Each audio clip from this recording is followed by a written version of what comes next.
our previous findings are basically that the distinction when you're trying to off-ramp, particularly women and girls, from foreign terrorist organizations that are operating, the Patriot Act, the FTO designation significantly hinders the assistance that they get, both the reintegration assistance and the CVE assistance, which have some overlap, but obviously, as the professionals know, are not exactly the same.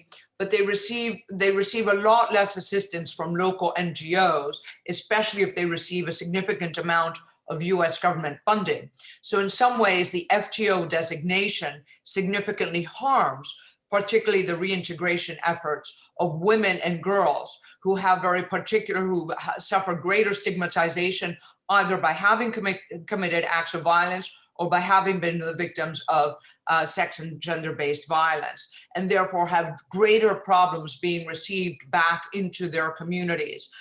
So you have a greater incidence of them not being programmatically reinserted and reintegrated into their communities, but rather off-ramping spontaneously through escape and trying to find some help through either family members or basically trying to integrate spontaneously.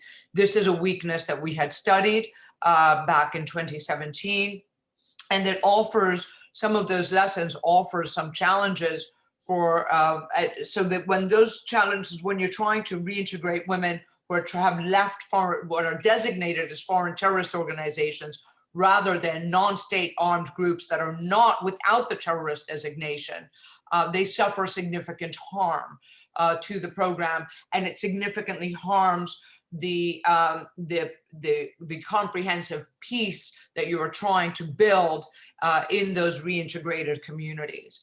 As you know, as everybody here knows, the significance of planning with women and incorporating them a gender-based perspective in the peace planning, especially whether with an FTO or what we call or a comprehensive peace agreement. When you incorporate women, it means that the chances for peace last a lot longer. So we found that the constraints that the foreign terrorist designations often place constraints on local NGOs that in fact run counter to the priorities of the women, peace and security agenda. And so it's vitally important that NGOs that are working with women and girls in these countries not be stigmatized. Tying this back to what is happening now currently in Venezuela, which is a country that is not suffering terrorist attacks itself, but what you have is it has become a hotbed for both recruitment and financing of terrorism in the region and also in the Middle East. We know it's a major hub for financing of Lebanese Hezbollah. We know that we have a recruitment by dissident FARC and ELN who have carried out terrorist attacks in Colombia in the last 18 months out of Venezuela through recruitment in Venezuela. We have children in at least 8 states, terrorist groups going into the schools and recruiting the children as soldiers and fighters and training them in extremist ideology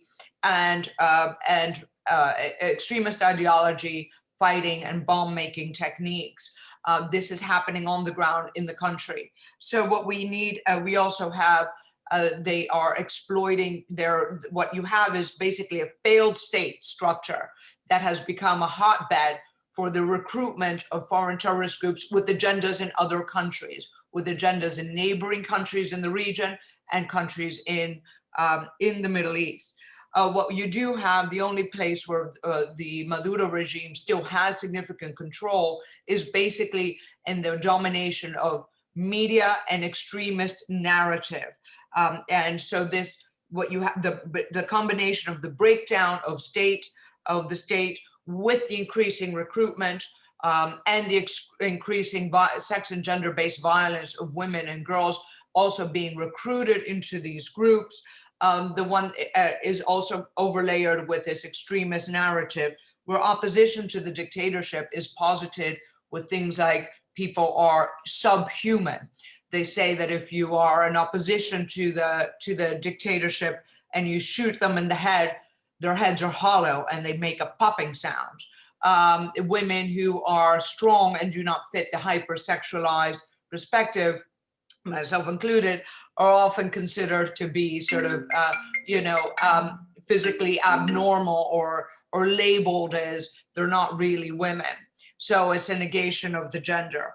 The crisis the humanitarian crisis in the state, and the combination of the eating of the state by these foreign terrorist organizations and these local non-state armed groups has increased the humanitarian crisis, which has, of course, the cycle of increasing recruitment, right? 1 in 3 Venezuelans is now food insecure, and we have a rapid, Colombia will tell you that they have a rapid recruitment into the armed groups and the terrorist organizations.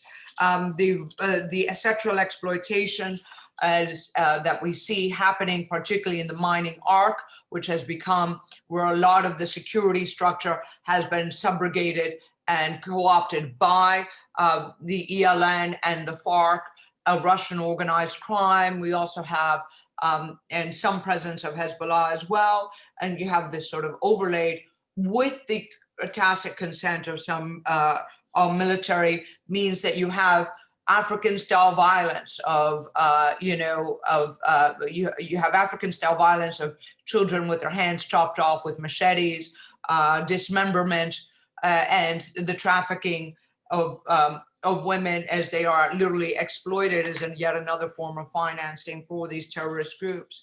And yet what we have is that we know that we have seen an absolute exclusion, even from the opposition group that I recently resigned from, of women in the planning. There is no gender planning for the future of a security situation in Venezuela. Women are absolutely excluded, even by the Guaidó team, in the planning of what we call Plan País, which is a governance structure and a transition structure.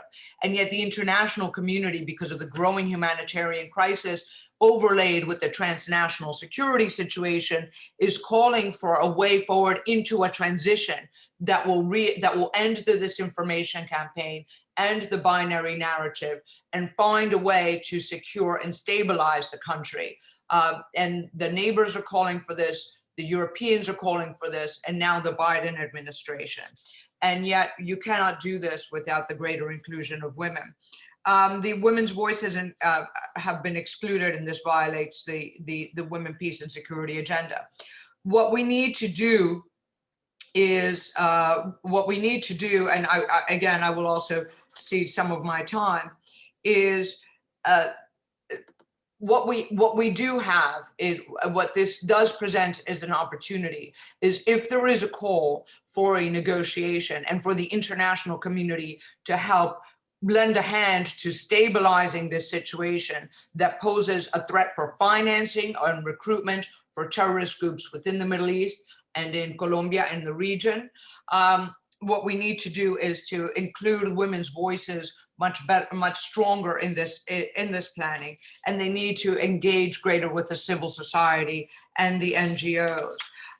We have an opportunity, because precisely the situation is so bad, that in stabilization, and we know from stabilization planning and 101, which is some of what I observed and evaluated in Colombia, is you have basically three sectors, right? You have the healthcare, policing, and education system, all of which have been utterly collapsed within Venezuela, should be funded by international NGOs, and particularly trained by women, so that the women can find a greater role in gaining the trust of their receiving communities, have a role to play, and be greater sustainers of